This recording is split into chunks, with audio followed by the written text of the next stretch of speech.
Samantala, kahit saan, kahit kailan, meron tayong nakikitang artwork. Mula painting sa mga pader hanggang sa mga rebulto sa mga bangketa at mga parke. Pero sa Marikina, natuklasan po namin ang mga obra maestra na gawa sa goma.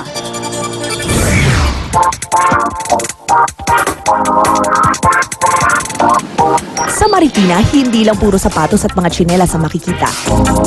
Dahil ang mga gomang ginamit at pinagtabasa na, pwede pang maging work of art.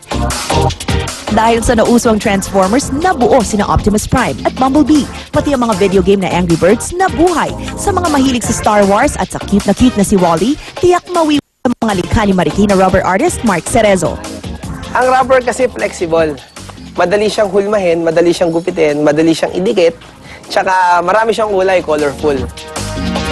Bata pa lang, hilig na ni Mark ang fine arts, pero nagtapos siya sa kursong IT.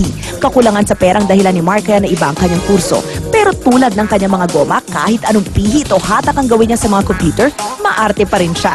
Artist, ika nga. Taong 2006 nang una siyang gumawa ng costume characters. Nagbahay-bahay at nanghingi lang siya noon ng pinagtabasa ng mga gomang tsinelas. Taong 2009, nagbunga ang talento ni Mark ng grand prize sa World Cyber Games sa Mall of Asia. Galing lang to sa mga pinagtabasan ng mga tsinelas, mga sapatos. Pero yung mga kalat na yon, hindi mo may imagine na meron pa palang gamit yun. Na which is, pwede mo pa siya maibenta. Ang dating hobby ni Mark, tumatabo na ng dato ngayon. Akalain yung marami pa lang nagpapagawa ng mga rubber art. Si Optimus Prime, 50 mil lang naman.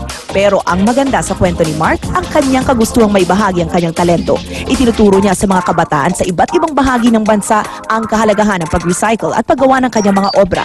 May iniwan namang payo si Mark sa mga tulad niyang mula sa mahirap pero mayaman sa talento sa sining. Pagpatuloy niyo lang yung mga talent, kung ano man yung meron kayo, pagpatuloy niyo lang sila, huwag kayong susuko. Pag-aralan niyo pa mabuti yung mga ginagawa niyo. Christina Lazo, News 5.